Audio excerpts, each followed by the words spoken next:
رمضان مہربان، رمضان مہربان۔ الحمد للہ رب العالمین والصلاة والسلام علی سید الانبیاء والمرسلین، اما بعد فاعوذ باللہ من الشیطان الرجیم، بسم اللہ الرحمن الرحیم۔ مولا صلی وسلم دائما ابدا علی حبیبک خیر الخلق کلہم۔ ناظرین کرام، ایک مشہور زمانہ محاورہ ہے جسے ہم نے بارہا سنا ہے، اور آپ نے بھی یقیناً اس محاورے کو سنا ہوگا کہ تندرستی ہزار نعمت ہے، اور بات یہی ہے کہ تندرستی گویا ہزار نعمتوں کے برابر ہے۔ اگر تن کو کوئی بیماری لگ جائے تو ہزار نعمتیں ہوں، لیکن جس کا تن درست نہیں ہے، یعنی جو بیمار شخص ہے، اس کے لیے وہ نعمتیں گویا نہ ہونے کے برابر ہیں۔ تو یہ تو بات ہے تندرستی کی، لیکن اس کے برعکس یہ تو بات ہے صحت و تندرستی کی، جسے ہر معاشرے میں اور ہر مذہب میں قابل رشک سمجھا جاتا ہے، لیکن اس کے برعکس بیماری کا معاملہ الٹ ہے۔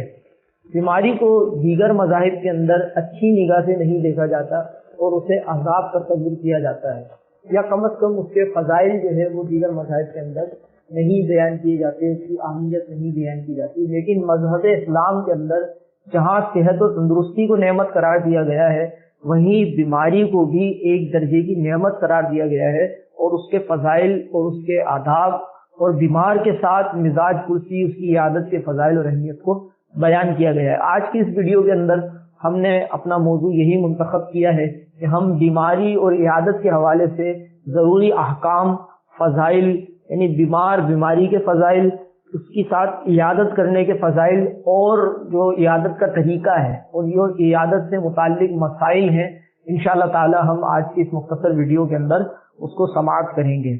سب سے پہلے یہ بتاتا چلوں کہ حضرت فقیہ ملت حضرت جلال الدین امجدی رحمۃ اللہ تعالی علیہ فرماتے ہیں کہ بیماری سے بظاہر تکلیف پہنچتی ہے، بیماری سے بظاہر تکلیف پہنچتی ہے، لیکن حقیقت میں وہ بہت بڑی نعمت ہے، جس سے مومن کو ابدی راحت و آرام کا بہت بڑا ذخیرہ ہاتھ آتا ہے۔ تو یہ پتہ چلا ہمیں کہ بیماری بظاہر تکلیف کا باعث ہے، لیکن اخروی اعتبار سے دیکھیں تو بیماری سے ہمیں بہت سارا اجر و ثواب ملتا ہے، بہت ساری برکات اور بہت سارے جو ہے فضائل، اخروی اعتبار سے بہت سارے فوائد جو ہے وہ ہمیں حاصل ہوتے ہیں۔ حدیث طیبہ کا جب ہم مطالعہ کرتے ہیں تو ہمیں بیمار اور بیماری کی حیرت انگیز فضیلتیں معلوم ہوتی ہیں۔ چند روایات میں آپ کے سامنے بیان کر رہا ہوں۔ حضور نبی کریم صلی اللہ تعالی علیہ وسلم نے ارشاد فرمایا، مسلمان کو کوئی رنج، دکھ، تکلیف، فکر، اذیت اور غم پہنچتا ہے، حتیٰ کہ اسے کانٹا بھی چبھتا ہے، تو اللہ تبارک و تعالیٰ اس کے سبب اس کے گناہوں کو معاف فرما دیتا ہے۔ کتنی امید اور کتنا حوصلہ افزا، کتنا امید دلانے والا یہ فرمان ہے کہ مسلمان کو جو تکلیف پہنچتی ہے، جو اذیت، دکھ پہنچتا ہے، جو بیماری پہنچتی ہے، اللہ تبارک و تعالیٰ اس کے سبب اس کے گناہوں کو معاف فرما دیتا ہے۔ اسی طریقے سے بارگاہ رسالت کے اندر بخار کا ذکر کیا گیا، تو ایک شخص نے بخار کو برا کہا، حضور نبی کریم صلی اللہ تعالی علیہ وسلم نے فرمایا، بخار کو برا نہ کہو، کیونکہ وہ مومن کو گناہوں سے ایسے پاک کر دیتا ہے جیسے آگ لوہے کا میل صاف کر دیتی ہے۔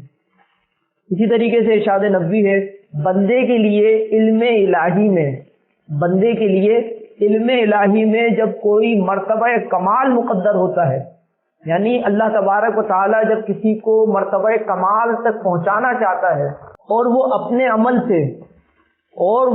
عمل سے اس مرتبے کو نہیں پہنچتا، یعنی اس شخص کا عمل ایسا نہیں ہوتا کہ وہ اس مرتبے کو پا لے جو اللہ تبارک و تعالیٰ نے اس کے لیے مقدر کیا ہے، تو پھر کیا ہوتا ہے؟ رسول کریم علیہ الصلوۃ والسلام فرماتے ہیں تو اللہ تبارک و تعالیٰ اس کے جسم، مال یا اولاد پر کوئی مصیبت ڈالتا ہے، پھر اس پر صبر عطا فرماتا ہے، حتیٰ کہ اسے اس مرتبے تک پہنچا دیتا ہے جو اس کے لیے علم الہی میں مقدر ہو چکا ہے۔ تو معلوم ہوا کہ مصیبتیں، تکالیف، جس میں بیماری بھی شامل ہے اور دیگر چیزیں بھی شامل ہیں، تو یہ جب انسان کو پہنچتی ہیں اور انسان ان پر اگر صبر کرے تو اللہ تبارک و تعالیٰ اسے اس کے لیے درجات کی بلندی کا باعث بنا دیتا ہے۔ اسی طریقے سے نبی کریم صلی اللہ تعالی علیہ وسلم کے دیگر فرامین بھی ہمیں ملتے ہیں۔ حضور نبی کریم صلی اللہ تعالی علیہ وسلم نے فرمایا، جب بندہ 3 دن بیمار رہتا ہے،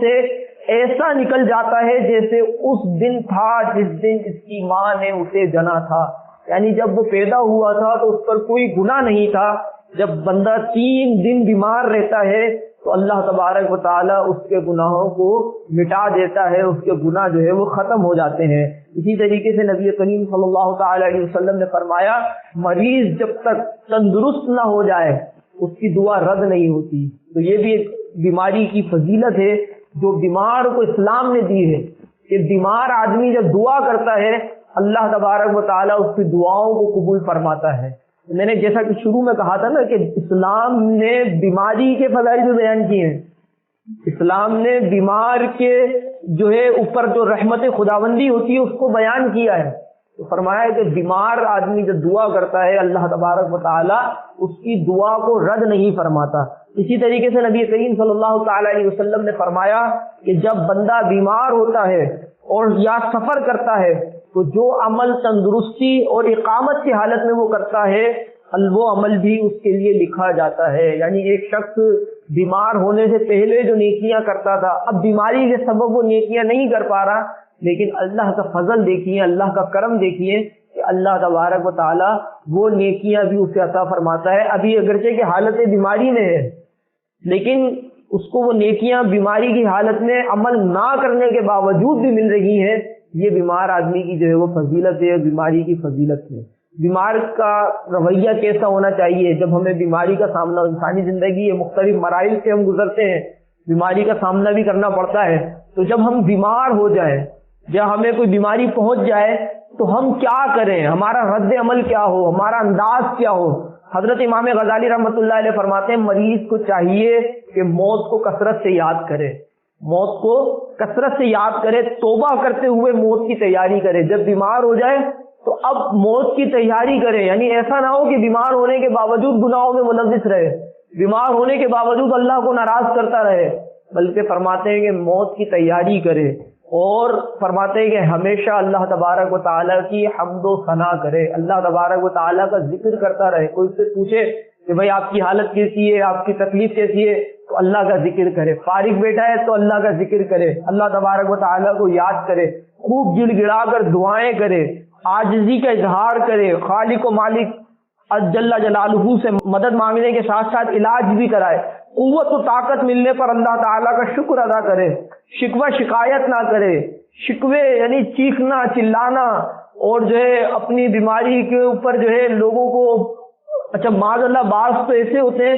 کہ اتنے آگے بڑھ جاتے ہیں کہ معاذ اللہ کفریہ کلمات تک جو ہے وہ بک دیتے ہیں۔ تو شکوہ شکایت کرنے سے بیماری رخصت نہیں ہوتی بلکہ بیماری کا جو عرصہ ہے اس کو گزارنا مشکل ہو جاتا ہے۔ تو شکوہ شکایت نہ کرے، اللہ کی حمد و ثنا کرے، اور جو اس کی تیمارداری کے لیے لوگ آئیں ان کی جو ہے ان کا احترام کرے، ان کی عزت کرے، ان سے اچھے اخلاق کے ساتھ پیش آئے۔ حضرت فقیہ ملت حضرت جلال الدین امجدی رحمۃ اللہ تعالی علیہ فرماتے ہیں یہ ظاہری بیماری حقیقت میں روحانی بیماریوں کا بہت بڑا علاج ہے۔ ظاہری بیماری روحانی بیماریوں کا بہت بڑا علاج ہے، بشرط ہے کہ آدمی مومن ہو اور سخت سے سخت بیماری میں صبر و شکر سے کام لے۔ اگر صبر شکر سے کام لے گا تو یہ بیماری اس کے لیے روحانی بیماریوں کا علاج بھی ثابت ہوگی، یہ بیماری اس کے لیے فضائل اور برکات کا باعث بھی بنے گی۔ جو فضائل بیان ہوئے پیچھے یہ اس صورت میں ملیں گے کہ جب صبر و شکر کے ساتھ جو ہے وہ ایام گزارے گا، صبر و شکر کا مظاہرہ کرے گا۔ اگر صبر و شکر نہ کیا بلکہ رونا دھونا، شکوہ شکایتیں کرنا اختیار کیا تو پھر بیماری کا کوئی فائدہ نہیں پہنچے گا، یعنی ثواب سے محروم رہے گا، ثواب اس کو حاصل نہیں ہوگا۔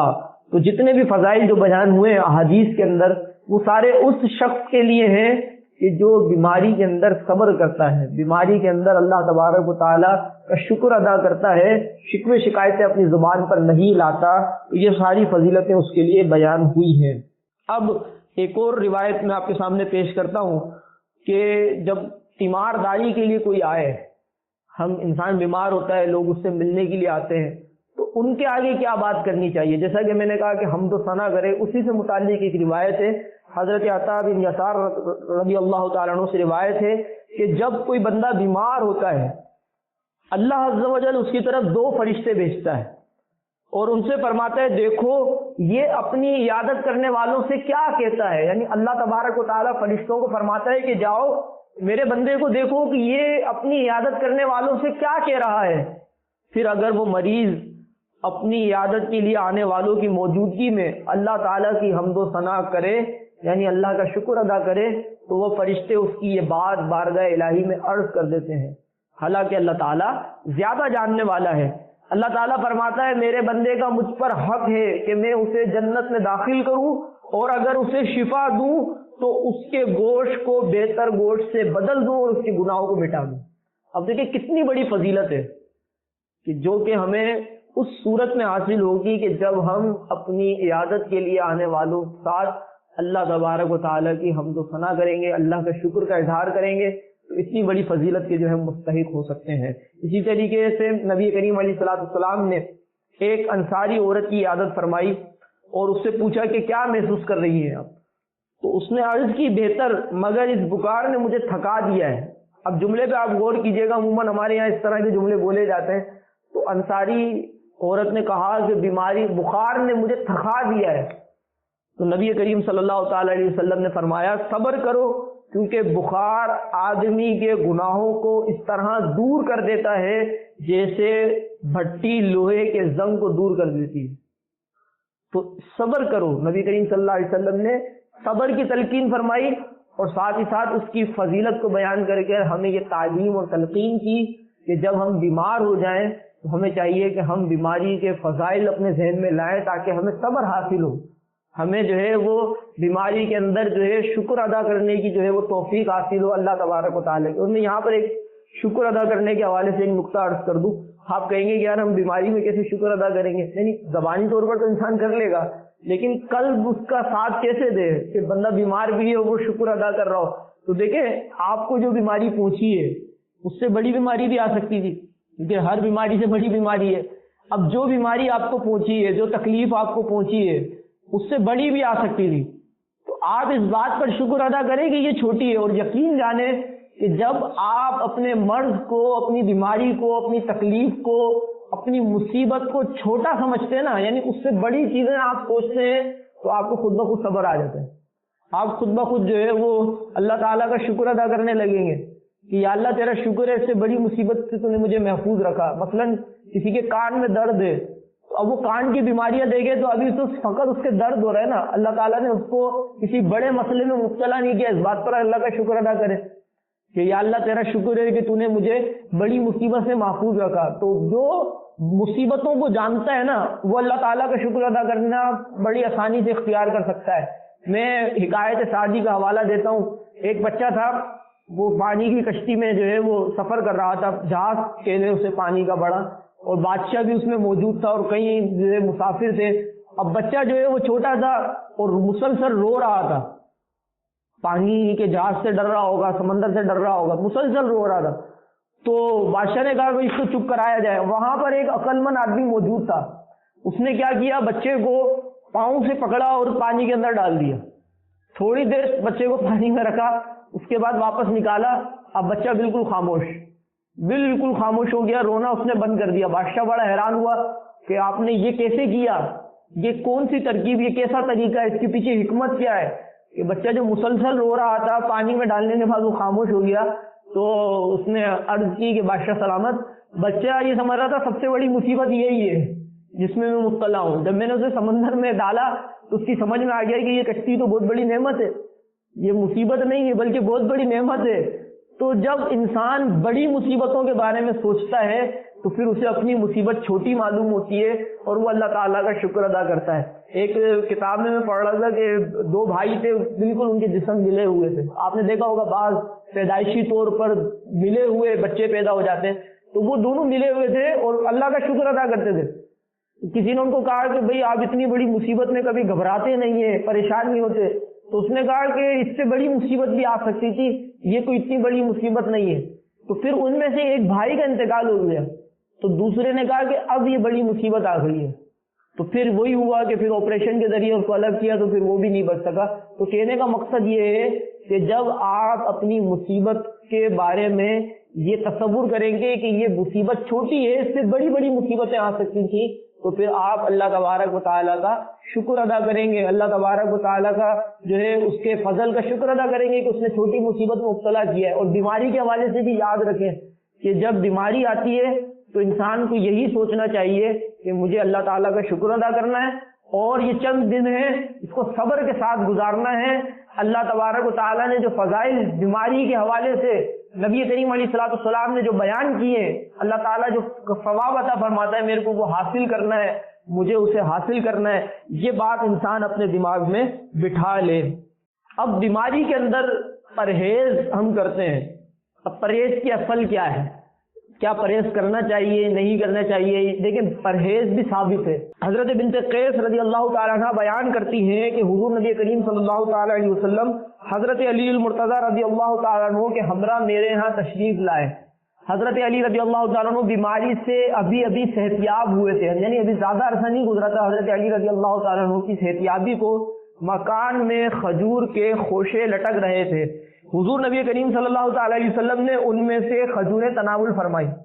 حضرت علی رضی اللہ تعالیٰ عنہ نے کھانا چاہا تو آپ صلی اللہ تعالیٰ علیہ وسلم نے انہیں منع کرتے ہوئے فرمایا کہ تم ابھی کمزور و ناتوا ہو، یعنی ابھی تمہارا مرض ختم ہوا ہے، ابھی کمزوری ہے تو تم اسے نہ کھاؤ۔ حضرت ام منذر رضی اللہ تعالیٰ عنہ فرماتی ہیں میں نے جو اور چقندر پیش کی، چقندر پکا کر پیش کیا تو آپ رضی اللہ تعالیٰ عنہ نے حضرت علی رضی اللہ تعالیٰ عنہ سے فرمایا اس میں سے کھاؤ، یہ تمہارے لیے نفع بخش ہے۔ تو صدر الشریعہ رحمۃ اللہ تعالی علیہ فرماتے ہیں اس حدیث سے معلوم ہوا کہ مریض کو پرہیز کرنا چاہیے، جو چیزیں اس کے لیے مضر ہیں ان سے بچنا چاہیے۔ تو یہ حدیث جو ہے وہ ہمیں پرہیز کی اہمیت کے حوالے سے بتاتی ہے۔ اور جب انسان علاج کرواتا ہے، علاج میں انسان کا ذہن کیا ہونا چاہیے، انسان کا سوچنے کا زاویہ کیا ہونا چاہیے؟ دیکھیں جب علاج کروائیں تو انسان کی پوری توجہ رب تعالیٰ کی طرف ہونی چاہیے، اللہ تعالیٰ کی طرف ہونی چاہیے۔ دوا صرف سبب ہے، دوا صرف سبب ہے، حقیقی شفا دینے والی ذات اللہ تبارک و تعالیٰ کی۔ جب دوا لے تو یہ نہ سمجھے کہ دوا شفا دے رہی ہے، میں دوائی کھاؤں گا ٹھیک ہو جاؤں گا، یہ نہ سمجھے کہ دوا میں شفا ہے، بلکہ یہ سمجھے کہ دوا کچھ نہیں ہے۔ دوا کتنی ہی اچھی ہو، جب تک میرے رب کا حکم نہیں ہوتا بندہ شفا یاب نہیں ہوتا۔ تو دوا لیتے وقت یہ سوچ لے کہ اس دوا کے اندر کوئی تاثیر، کوئی اثر، کوئی شفا کچھ بھی نہیں ہے۔ ہاں میرا رب چاہے گا تو اس دوا کے اندر شفا بھی آ جائے گی، اس دوا سے مجھے فائدہ بھی حاصل ہوگا، اور میرا رب نہیں چاہے گا، اسے منظور نہیں ہوگا تو پھر میں کتنی ہی دوا کھا لوں مجھے کوئی شفا حاصل نہیں ہوگی۔ یہ سوچ ہونی چاہیے۔ تو یہ بھی ایک نقطہ نظر ہے، میں نے پہلے بھی کسی ویڈیو میں عرض کیا تھا کہ ہم دعا کی طرف بعد میں جاتے ہیں، دوا کی طرف پہلے جاتے ہیں۔ حالانکہ ترتیب یہ ہونی چاہیے کہ جب کوئی بیماری آئے، تکلیف آئے، پریشانی آئے، دکھ آئے، غم آئے تو پھر ہم پہلے اللہ تبارک و تعالیٰ کی بارگاہ میں رجوع کریں، دعا کی طرف پہلے جائیں، پہلے دعا کریں پھر دوا کی طرف جائیں کہ یا اللہ یہ تکلیف ہے، یہ مصیبت ہے، یہ دور فرما، پھر اس کے بعد دوا کو اختیار کریں۔ یہ طریقہ ہونا چاہیے۔ لیکن آج ہمارا انداز مختلف ہے۔ مثلا ہمیں کوئی پرابلم آ جاتی ہے، کوئی پریشانی آ جاتی ہے تو ہم اس وقت تک دعا نہیں کرتے جب تک کہ ہمیں یہ آسرا ہوتا ہے کہ فلاں میری مصیبت کو دور کر دے گا۔ مثلا مالی اعتبار سے دیکھ لیں کہ بھائی کل مجھے کچھ پیسے کہیں پر پیمنٹ کرنی ہے، تو پہلے میرا دماغ دعا کی طرف نہیں جائے گا، پہلے میں سوچوں گا یار کون سا ایسا دوست ہے کہ جس سے میں پیسے لے سکتا ہوں یا جس سے مجھے مالی مدد مل سکتی ہے، قرض مل سکتا ہے۔ اب جب میں رات تک میں نے ساری کوششیں کر لی اور کہیں سے مجھے قرض نہیں ملا، کہیں سے مجھے پیسے نہیں ملے، اب میں دعا کر رہا ہوں کہ یا اللہ میری مصیبت دور فرما دے، نہیں، بلکہ جیسی ہی مصیبت آئی تھی مجھے دوسروں کو فون کرنے سے پہلے، دوسروں سے رابطہ کرنے سے پہلے دعا کر لینی چاہیے تھی کہ یا اللہ میری مصیبت کو آسان فرما دے۔ دیکھیں جب کوئی انسان کسی کی مدد کرتا ہے، ہم کسی کی مدد کرتے ہیں، در حقیقت وہ مدد اللہ کی ہوتی ہے۔ یعنی میری زید نے مدد کی، فرض کر لیں زید نے مجھ سے اچھے اخلاق سے پیش آیا، میری مصیبت میں میرا ساتھ دیا، تو در حقیقت یہ اللہ کا کرم تھا کہ اس نے زید کے دل میں یہ بات ڈالی کہ زید میری مدد کرے، زید کے دل میں یہ بات ڈالی کہ زید مجھ سے اچھے اخلاق سے پیش آئے، تو پہلے ہمیں اللہ کا شکر ادا کرنا چاہیے کہ یا اللہ تیرا شکر ہے تو نے فلاں بندے کے ذریعے میری مدد کرائی، پھر بندے کا شکر ادا کرنا چاہیے۔ ہماری سوچ کیا ہونی چاہیے؟ ہماری سوچ یہ ہونی چاہیے کہ اصل کرنے والا، شفا دینے والا اللہ تبارک و تعالیٰ ہے، تو دوا کی طرف جانے سے پہلے دعا کی طرف جانا چاہیے، اور دوا کو صرف سبب سمجھنا چاہیے، ساری توجہ دوا پر نہیں ہونی چاہیے، دعا پر بھی جو ہے وہ ہمیں توجہ دینی چاہیے۔ اور دوا کے یوں سمجھ لیں کہ علاج کے دو طریقے ہیں، روحانی علاج بھی ہے اور جسمانی علاج بھی۔ اب اس میں بعض لوگ افراد و تفرید کا شکار ہو جاتے ہیں۔ اب ایسا ہوتا ہے کہ جس میں روحانی علاج کے اندر اتنے بعض لوگ اس کے اندر افراد کا شکار ہیں کہ وہ جسمانی علاج ہی نہیں کراتے، بس روحانی علاج پر اکتفا کر کے بیٹھ جاتے ہیں۔ تو ایسا بھی نہیں ہونا چاہیے کہ ڈاکٹر، بعض عامل حضرات بھی ایسے جاہل ہوتے ہیں کہ ان کے پاس چلے جائیں تو وہ کہتے ہیں بس اب ان کو دوا نہیں کھلانا، ڈاکٹر کو نہیں، ڈاکٹر کے پاس لے کے نہیں جانا۔ تو بھائی یہ بھی غلط ہے، دوا کرنی چاہیے، دیکھیں دونوں کو لے کر چلنا چاہیے۔ روحانی علاج کے ساتھ ساتھ جو جسمانی علاج ہے، جو ظاہری علاج ہے، طب جو ہے اس کا بھی جو ہے وہ علاج کرانا چاہیے، اور روحانی علاج کی بھی اہمیت کا انکار نہیں کرنا چاہیے۔ میں نے کہا نا افراد تفرید، تو بعض روحانی علاج ہی میں جو ہے وہ سارا پناہ ڈھونڈتے ہیں اور بعض روحانی علاج کو مانتے ہی نہیں ہیں۔ تو یہ دونوں رویے غلط ہیں، روحانی علاج بھی کرانا چاہیے اور ساتھ ہی ساتھ جو ہے وہ دواء ظاہری جو ہے اس کو بھی اختیار کرنا چاہیے، دوا کو بھی اختیار کرنا چاہیے۔ روحانی علاج کے بے شمار فائدے ہیں، سورہ فاتحہ کے بارے میں فرمایا گیا اس میں ہر مرض کے لیے شفا ہے، اللہ کا قرآن بھی شفا ہے، اور جو پڑھنا جانتے ہیں، جو اس کے تقاضوں کو جانتے ہیں، ان سے دم وغیرہ ضرور کروانا چاہیے، کرنا چاہیے، انسان خود بھی اپنے اوپر دم کرے۔ میں ایک روحانی علاج بھی عرض کر دیتا ہوں، موقع ہے، اگرچہ ارادہ نہیں تھا یہاں پہ کوئی روحانی علاج بیان کرنے کا، لیکن چلیں بات آ گئی تو دیکھیں روحانی علاج کے اندر ایک طریقہ یہ بھی ہو سکتا ہے کہ انسان خود یہ چیز عمل کر سکتا ہے، خود پڑھ سکتا ہے بیماری کی صورت کے اندر کہ درود شفا وہ 11 مرتبہ پڑھ لے، 7 مرتبہ پڑھ لے، 3 مرتبہ پڑھ لے، جیسا آپ بہتر سمجھے۔ درود شفا کیا ہے؟ اللہم صلی علی سیدنا و مولانا محمد طب القلوب و دوائها وعافیت الابدان و شفائها و نور الابصار و ضیائها وعلی آلہ وصحبہ وبارک وسلم۔ یہ درود پاک جسے درود شفا کہتے ہیں، مختلف جو سورے ہوتے ہیں، یعنی جو مختلف آیات کے مجموعہ جو ہمیں ملتا ہے، مختلف وظائف کے، اوراد و وظائف کے مجموعے مارکیٹ میں ملتے ہیں، اس میں بھی یہ موجود ہوتا ہے، تو اس میں سے یہ آپ دیکھ سکتے ہیں، نیٹ سے آپ دیکھ سکتے ہیں۔ درود شفا جو ہے وہ 7 مرتبہ، 11 مرتبہ یا 3 مرتبہ پڑھ لیں۔ اس کے بعد سورہ فاتحہ 7 مرتبہ بسم اللہ الرحمن الرحیم کے ساتھ ملا کر اس طریقے سے پڑھی جائے گی، بسم اللہ الرحمن الرحیم الحمدللہ رب العالمین، اس طریقے سے، یعنی بسم اللہ کی میم کو الحمد کی لام کے ساتھ ملا کر 7 مرتبہ یہ پڑھ لیں۔ 111 مرتبہ یا سلامو پڑھ لیں، 111 مرتبہ یا سلامو پڑھ لیں، آخر میں پھر درود شفا پڑھ لیں۔ جتنی دفعہ آپ نے پہلے پڑھا تھا، 3 دفعہ پڑھا تھا تو 3 دفعہ پڑھ لیں، 7 دفعہ پڑھا تھا تو 7 دفعہ پڑھ لیں، 11 دفعہ پڑھا تھا تو 11 دفعہ پڑھ لیں، اور پھر جو ہے اس کو پانی پر دم کر کے پی لیں۔ میرا رب چاہے گا انشاءاللہ تعالی شفا حاصل ہوگی، اللہ تبارک و تعالی شفا عطا فرمائے گا۔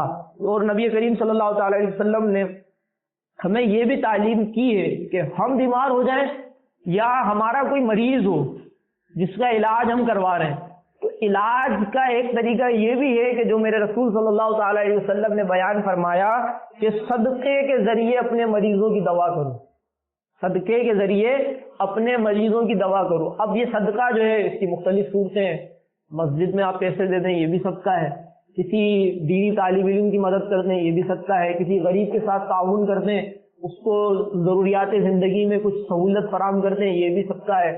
کوئی بھی دینی کام، اچھا کام آپ کر دیں اور دل میں نیت کر لیں کہ میں اپنے مریض کی شفا کے لیے، یعنی اس کو وسیلہ بنا رہا ہوں کہ یا اللہ میرے اس عمل سے میرے فلاں مریض کو یا مجھے جو ہے وہ شفا کاملہ عطا فرما، تو اللہ تبارک و تعالیٰ انشاءاللہ تعالیٰ اللہ تبارک و تعالیٰ کی بارگاہ سے امید رکھے، دعا کرے، اللہ تعالیٰ اسے ضرور انشاءاللہ شفا عطا فرمائے گا۔ تو یہ تو چند میں نے روحانی وظائف کے لیں، کچھ اوراد کے لیں وہ عرض کیا۔ اب آخر میں عیادت کے حوالے سے میں چند باتیں عرض کرتا ہوں۔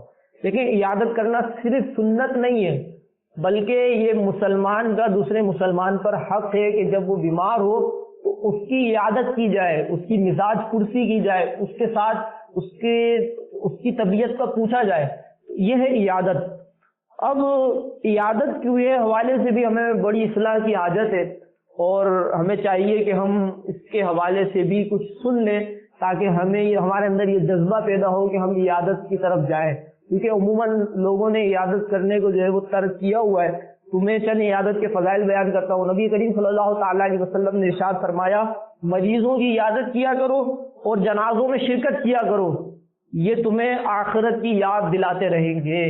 جب ہم کسی مریض کے پاس جائیں گے تو ہمارے دل میں نرمی پیدا ہوگی، اللہ تبارک و تعالیٰ کا خوف پیدا ہوگا، ہمیں بھی یہ آخرت کی یاد آئے گی کہ دنیا جو ہے وہ بڑی بے ثباتی کا شکار ہے، دنیا فانی ہے، دنیا سے ہمیں کوچ کرنا ہے، ہم یہاں پر جو ہے ایک مسافر کی حیثیت سے، یہ سارے تصور ہمیں مریض کو دیکھ کر آئیں گے۔ تو میرے نبی صلی اللہ علیہ وسلم نے فرمایا کہ عیادت کیا کرو اور جنازوں میں جایا کرو، جنازوں میں شرکت کیا کرو، یہ تمہیں آخرت کی یاد دلاتے رہیں گے۔ اسی طرح ایک بڑی پیاری حدیث ہے اور بہت پیارا فرمان ہے کہ اللہ تبارک و تعالیٰ بروز قیامت فرمائے گا، اے ابن آدم، بڑی توجہ سے سننا ہے کہ اے ابن آدم، میں بیمار ہوا مگر تو نے میری عیادت نہیں کی۔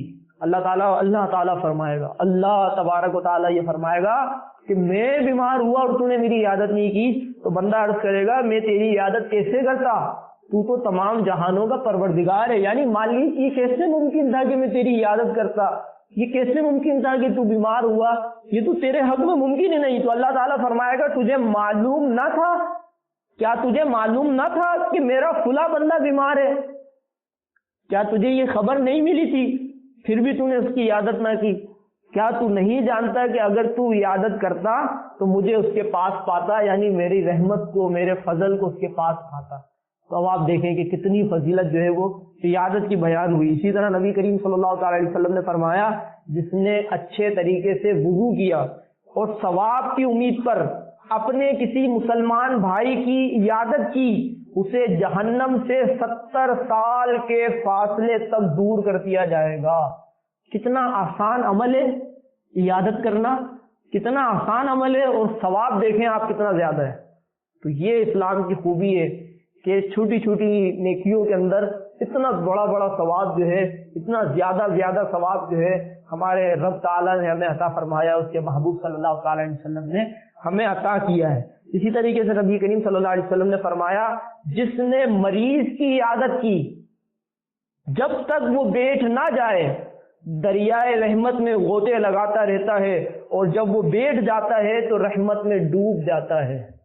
اور فرمایا نبی کریم صلی اللہ تعالی علیہ وسلم نے، جو مسلمان صبح کسی مسلمان کی عیادت کو نکلتا ہے، یعنی صبح کے اوقات میں جب کسی مسلمان کی عیادت کو نکلتا ہے، شام تک 70,000 فرشتے اس کے لیے استغفار کرتے رہتے ہیں۔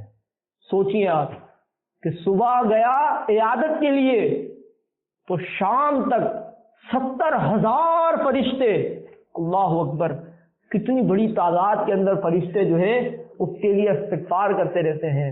اور فرمایا، جو شام کو مریض کی عیادت کرنے کے لیے نکلتا ہے، یعنی شام کے اوقات میں جاتا ہے، تو صبح تک 70,000 فرشتے اس کے لیے استغفار کرتے رہتے ہیں، اور اس کے لیے جنت میں ایک باغ لگا دیا جاتا ہے۔ اللہ اکبر، کتنی بڑی فضیلت ہے۔ اور یہ فضیلت حاصل کرنے کے لیے ہمیں نیت بھی کرنی ہوگی۔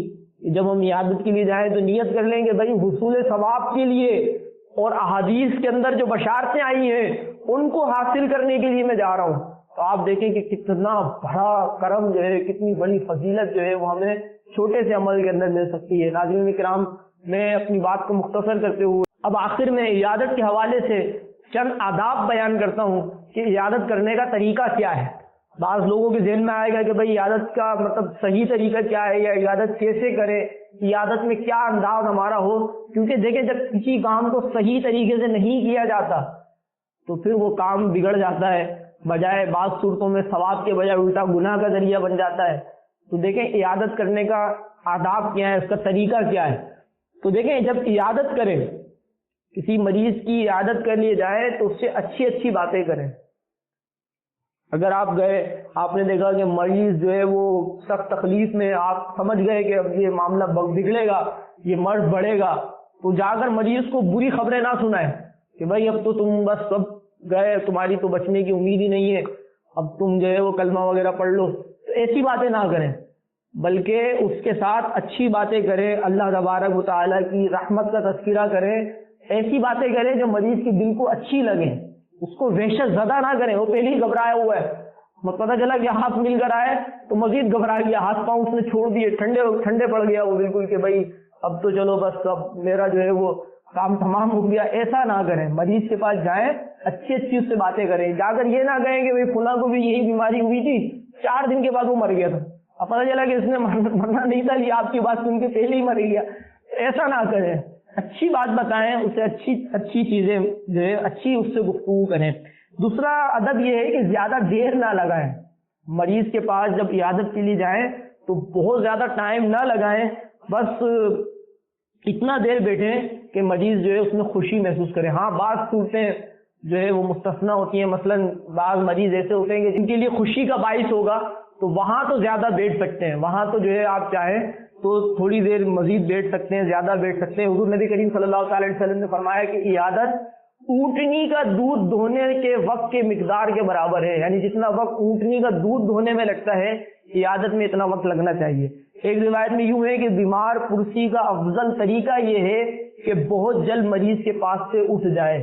حضرت عبداللہ ابن عباس رضی اللہ تعالیٰ عنہما فرماتے ہیں عیادت میں مریض کے پاس تھوڑی دیر بیٹھنا اور شور نہ کرنا سنت ہے، یعنی تھوڑی دیر مریض کے پاس بیٹھیں اور بہت زیادہ جو ہے وہ اس کے لیے تکلیف کا باعث نہ بنے. اسی طریقے سے سر یا پیشانی پر ہاتھ رکھنا یہ بھی عیادت کے آداب میں سے ایک طریقہ ہے کہ اگر کوئی شرعی رکاوٹ نہ ہو، نیز مریض کی خود خواہش ہو تو اس کے سر یا پیشانی پر ہاتھ رکھ کر عیادت کرے. حضور نبی کریم صلی اللہ علیہ وسلم نے فرمایا کہ مریض کی پوری عیادت یہ ہے کہ اس کی پیشانی یا ہاتھ پر ہاتھ رکھ کے پوچھے کہ کیسا مزاج ہے، ہاتھ پر ہاتھ رکھ کے پوچھے کہ مزاج کیسا ہے.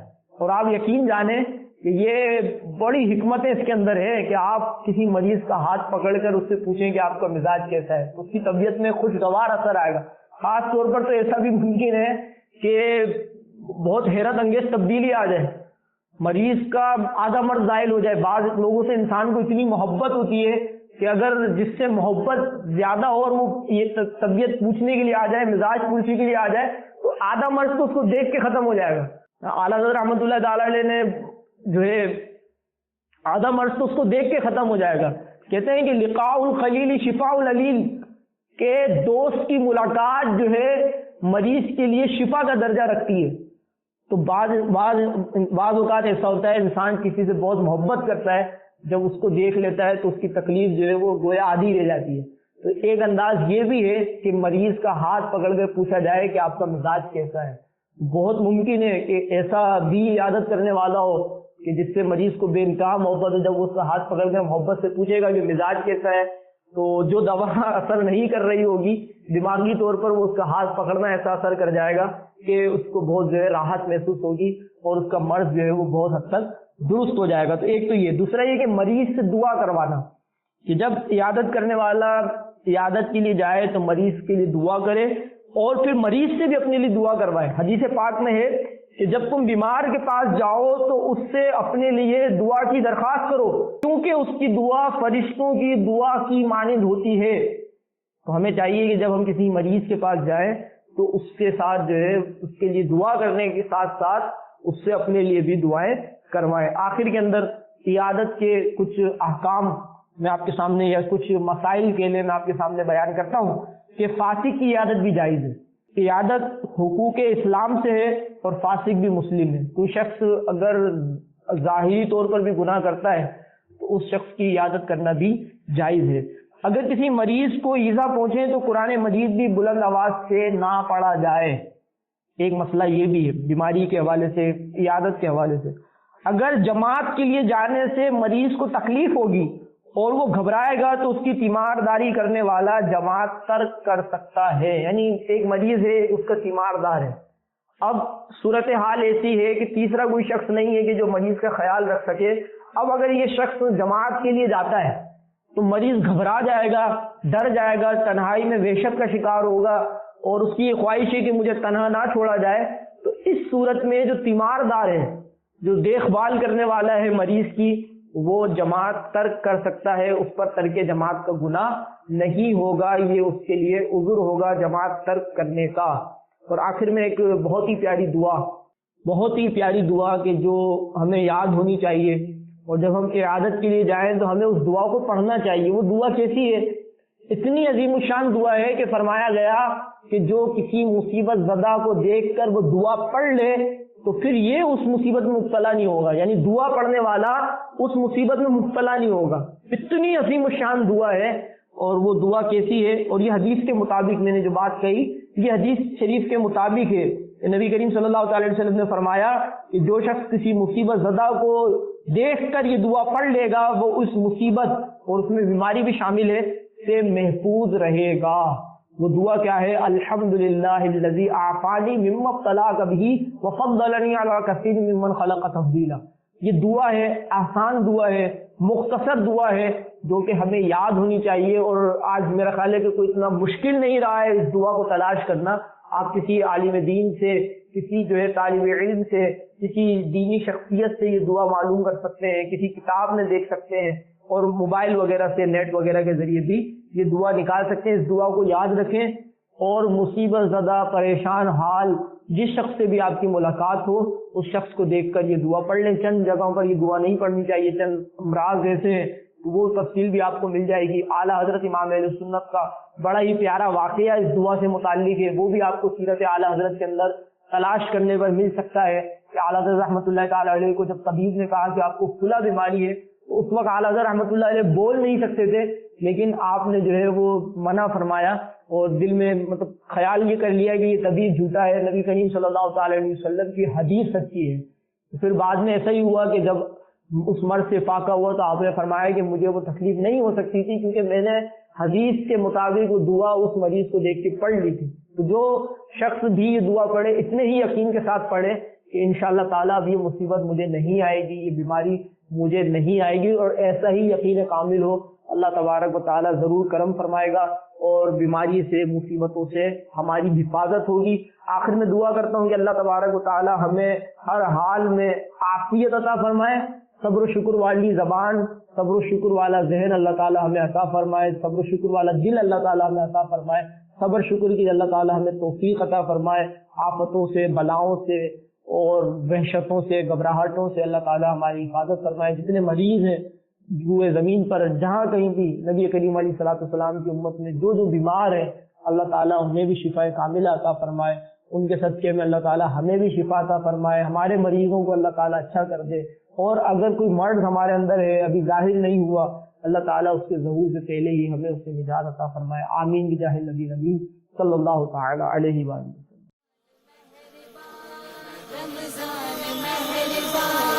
رمضان مہربان، رمضان